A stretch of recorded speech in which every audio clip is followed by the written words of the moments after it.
just the other day, I saw a post about on LinkedIn, this article about legalizing MDMA and regulating the market and actually producing it. And I wrote a little comment saying, I totally agree. People are going to take party drugs like MDMA, whether it's legal or illegal, period. The point I was making was, I think it's a lot better if, university students are taking drugs that are produced in a safe pharmaceutical environment rather than drugs that are produced in someone's garage laced with God knows what. In America, there's this big problem with drugs being laced with fentanyl now, and that being fatal. Yeah. And immediately I had someone comment saying, what a stupid idea. You're only going to incentivize more people to take drugs. For me, I find that really difficult because, like I said, I feel like people are going to take drugs, whether they're abusing it or not abusing it, just taking it in a party, regardless of whether it's legal or illegal. And some people just can't seem to wrap their heads around that. And I think that's really damaging when we're having this conversation about how should we shape drug policy moving forwards. Yeah, totally. I mean, I get that, and like I say, it's that old school attitude, that regulating drugs or changing the way that we deal with it is going to increase the amount of people that take it. I don't think that's going to be the case if it's regulated in a correct way.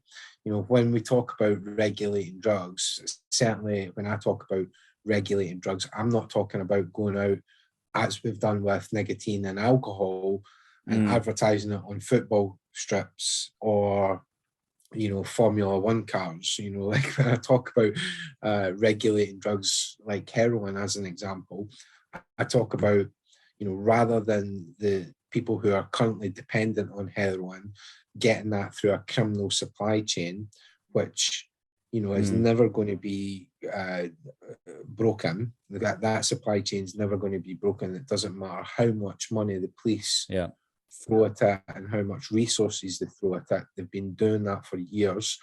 It's never going to be broken. So rather than continuing to do what we're doing and spending all this money chasing down criminal gangs, take the supply away from criminal gangs.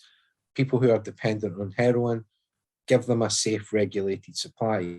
Imagine all the money that we save. I mean, billions of pounds we spend every year in the UK on these, trying to break down these county lines and these criminal gangs. That money could be used to offer people who do want rehabilitation, the rehabilitation that they need.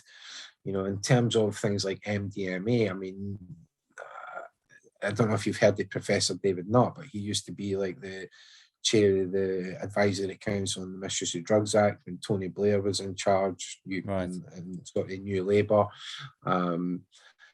And he was famously sacked from that position for saying that horse riding was more dangerous than ecstasy. But I mean, it sounds funny, but it is funny because that's the reality of it, because it is. And that's in an unregulated market that horse riding is more dangerous than taking ecstasy in terms of the amount of people that get seriously injured or die through horse riding.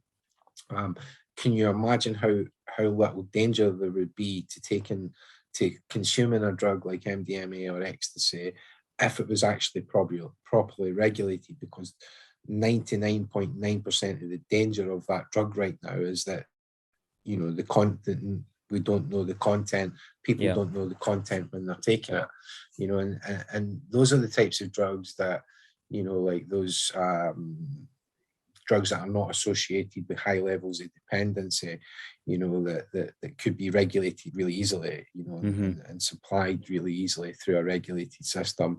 And as I say, even the drugs that are associated with high levels of dependency and currently associated with, high levels of deaths and harms, if they were regulated, for me, I 100% think that the deaths and harms would decrease. And if we regulated it without the mistakes of past regulation of alcohol and nicotine, we wouldn't see this like sharp increase in people consuming heroin. Like it wouldn't make any sense, that because somebody's because people who are currently taking heroin and are dependent on it are getting it through a regulated medical supply, why would that encourage anybody else to start taking heroin?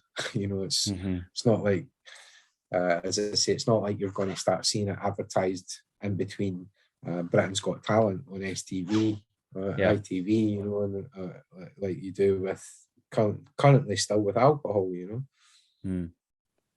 Well, what do you think are the biggest barriers